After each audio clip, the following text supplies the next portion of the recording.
Chapter 2 is Meeting God in the Moment. When Thomas Merton describes the mysterious power of God's spiritual energy, he's explaining the greatest gift God has given us, access to his spiritual being through stillness, which is telling each of us that he loves us intimately and wants us to put our trust in him. That is why we immediately feel worthy of love.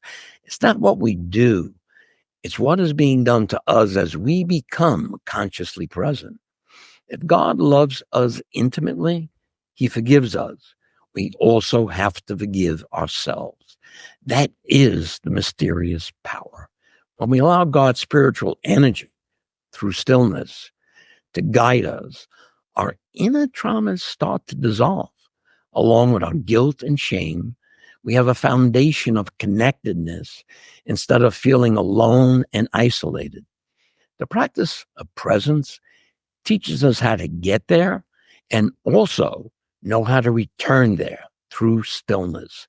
It unlocks a power that we do not have access to when we are in our unconscious mind. God cannot free us from our inner conflicts and fears if we have attached ourselves to the past. The past is not who we are now. And God's Spirit cannot teach us if we are consumed with conflicts and fears of the future. The future is not real now.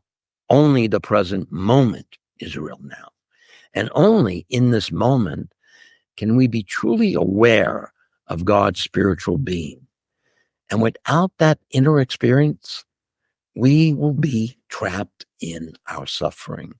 As we grow in presence, two things become very clear.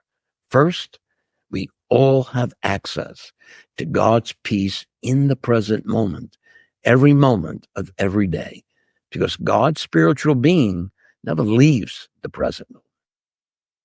And second, unfortunately, many of us are rarely in the present moment.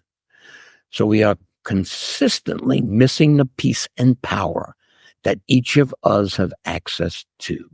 Instead, we are flooding our mind and our day with anxiety, stress, loneliness, lack of self-esteem. This does not have to be. As we become still, our negative ego melts away because God's peace within us has exposed how insecure and fear-filled it is. But first, we have to get there and know how to return there through stillness. Thank you.